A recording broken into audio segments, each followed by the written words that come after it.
Okay, so welcome to the deep dive.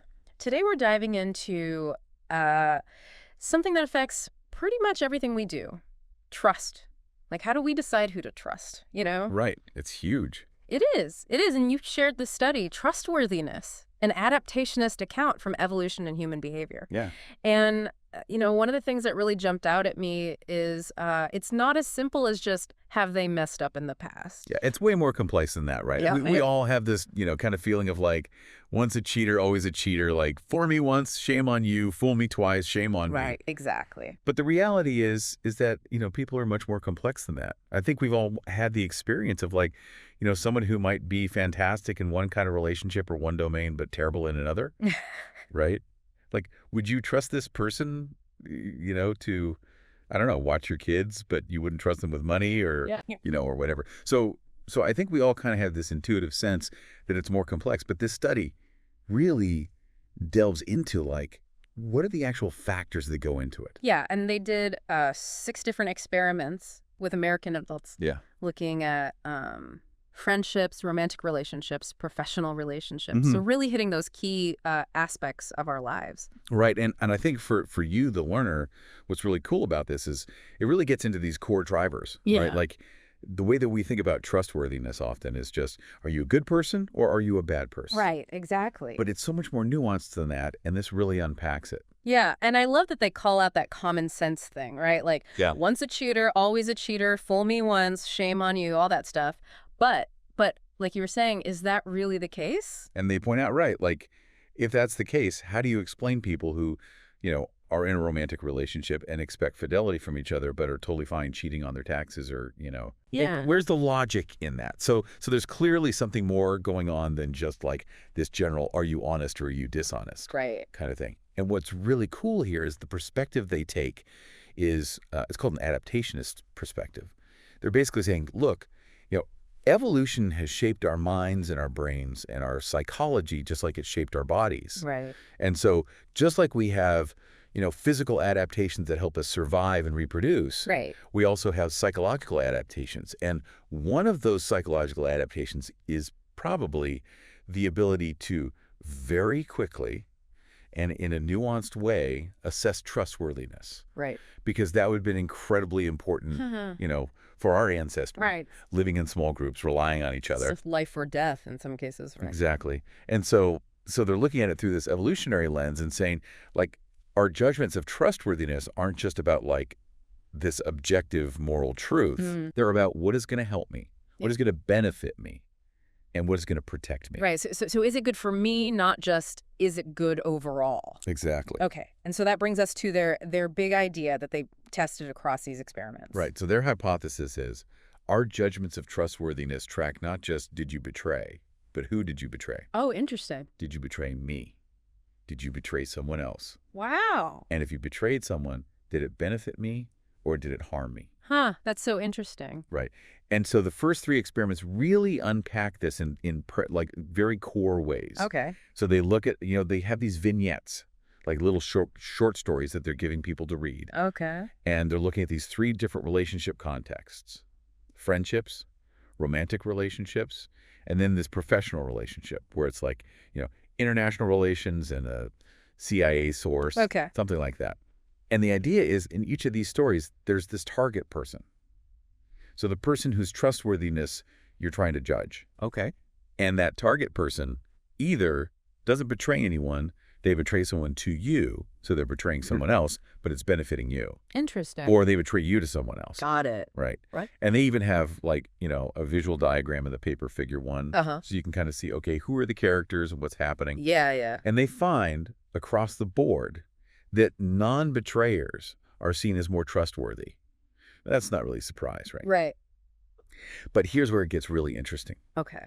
If someone betrays another person to you, so you benefit from the betrayal, Okay. they are seen as more trustworthy than if they betray you. Wow. That's fascinating. Isn't that wild? That's really counterintuitive. It's totally counterintuitive. And I think this is where it starts to get really cool. Yeah. Because, you think about it and you're like, well, but that person did a bad thing. They betrayed someone. Right. They're still a betrayer in a sense. Right. They're a betrayer. And yet my mind is like, oh, but they did it for me. so I like Yeah. them more. Right. Like, that's crazy. That is really wild. And, they have all the data here, Yeah. table 2, table 3, Yeah. figure 2. So listeners can check that out if they want to. Exactly. If you want to get into the nitty-gritty. Yeah. So that sets the stage for the next 3 then. So the next 3, what they do is they add this element of perspective. Okay. So is it first person Okay. or is it third person? Okay. So in other words, are you the one directly involved in the situation? Okay. Or are you just observing it happening to someone else? Okay. Got it. And they're using, again, friendships, romantic relationships, this time diplomats Okay. for the professional context. Got it. And they're manipulating, did this person betray someone? Did they not? Who did they betray? Mhm. Did it benefit you? Did it harm you? Okay. All that. Oh. And the idea is to say, okay, so we know from the first 3 experiments that it matters who they betrayed and how it affected me. But does it matter if I'm directly involved versus if I'm just watching this happen? Okay. And they break down the samples, all of that in table 4 Yeah. for the listeners. Yeah. But just to get to the findings, like what did they see? So again, like non-betrayers, always more trustworthy. Okay. No surprise there. Yeah. But here's the really cool thing. In the friendship context, in the romantic relationship context, Okay. when someone betrays someone to you, Okay. you see them as more trustworthy than if you just watch the same thing happen to someone else. That is so interesting. So like, let's say your friend gossips to you about another friend. Oh, okay. Yeah. Right. Yeah. You will actually see your gossipy friend Yeah. as more trustworthy. Then if you just heard they gossip to somebody else. Exactly. That is so interesting. Isn't that wild? Yeah, because we generally think of gossiping as a negative thing. Right, exactly. But somehow, if I'm the beneficiary of the gossip, I'm Mhm. like, oh, well, You can trust them. yeah, I can trust you. Wow. It's crazy. And all that data, they have table 5, table 6, figure 3, Yeah. all laid out for you. Okay. But one thing that they find is the professional context didn't really show this effect. Oh, okay. So it seems like maybe there's something about the type of relationship that matters too. Yeah. Okay, and then wasn't there an issue with the relationship in these first person versus third person? Yeah, so they identify this potential confound Okay. where it's like, okay, so in these first-person scenarios where you are the one being betrayed or benefiting from the betrayal, Yeah. you're also told that you have a close relationship with that person. Right. Your friends, your romantic partners. Right. But in the third-person scenarios, you're just an observer. Yeah. So it's just like, here are these 2 people I don't know, and something happens, right? So they realize, oh, well, maybe that's actually influencing things. Oh, I see what you're saying. Yeah. Because maybe people just generally trust their friends more. Got it. So to get around this, they do a 7th experiment Okay. where it's the friendship scenario again. But now, in both cases, the person who's potentially betraying is your friend. Okay. Whether they betray you or whether they betray someone else to you, Got it. you have a pre-existing friendship. Okay, so they're controlling for that variable now. Exactly. They're Okay. controlling for it. Yeah. And, all the sample details are in table 7. Yeah. But the really cool finding is Yeah. the effect still holds. Wow. So even when everyone's your friend, Right. if your friend betrays another friend's secret to you, Okay. you trust that friend more Then if they betrayed to someone else. than if they betrayed to someone else. Exactly. That's amazing. Isn't that crazy? It is really, really fascinating. So, they have all the data for that too. Table 8, table 9, figure 4. Yeah, the listeners can check that out. Exactly. Okay, so let's zoom out a little bit. What are the big picture takeaways from this whole study for you, the learner? So takeaway number 1 is we do tend to trust people who don't betray. Okay. Like at a basic level. Yeah. Not a huge surprise there, but Right.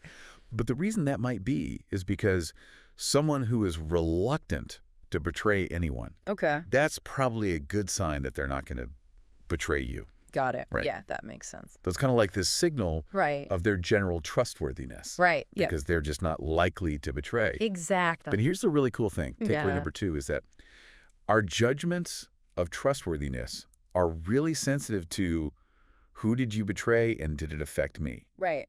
And what's wild is we actually trust people more if they betray someone else to us. Wow. Like, even though that's a bad thing, Right. Logically, it's a bad thing. logically it's a bad thing, morally it's a bad thing. Yeah. And yet we're like, oh, but you did it for me, so I like you. It makes me feel special. Yeah, exactly. Oh, It's just so fascinating. that is so interesting. And, The researchers argue this is probably because trustworthiness, it's not just about some objective moral truth. It's about this adaptive function, right? Right.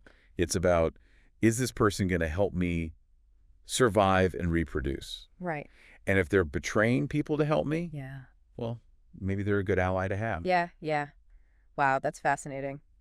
What about limitations, though? Any limitations of this study, in terms of things to keep in mind or future research? Yeah, so, they point out the big one is culture, Okay. right?